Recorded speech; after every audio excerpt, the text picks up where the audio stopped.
Halo anak-anak, Assalamualaikum warahmatullahi wabarakatuh. Masih semangat kan?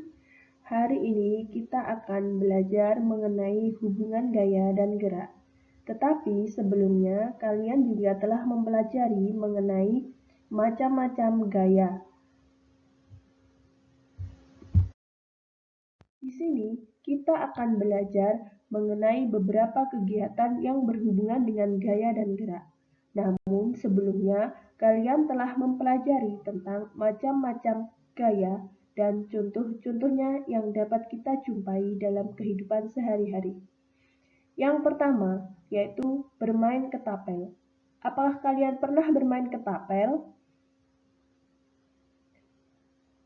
Iya, ternyata hubungan gaya dan gerak pada peristiwa bermain ketapel adalah gaya saat menarik karet ketapel dan melepaskannya, mempengaruhi batu yang semula diam menjadi bergerak setelah dilontarkan dengan menggunakan ketapel.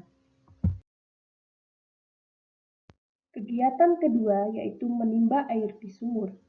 Apakah kalian pernah melihat orang yang sedang menimba air di sumur? Nah, hubungan gaya dan gerak pada peristiwa menimba adalah gaya yang dikerjakan seseorang saat menarik timba sehingga mengakibatkan ember yang semula diam menjadi bergerak.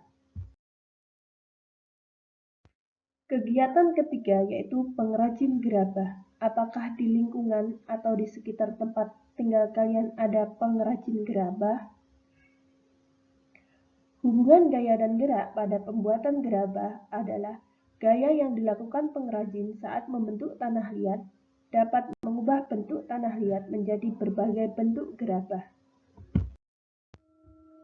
Nah, sekarang ayo kita coba melakukan percobaan hubungan gaya dan gerak dengan menggunakan alat dan bahan yang telah kalian sediakan.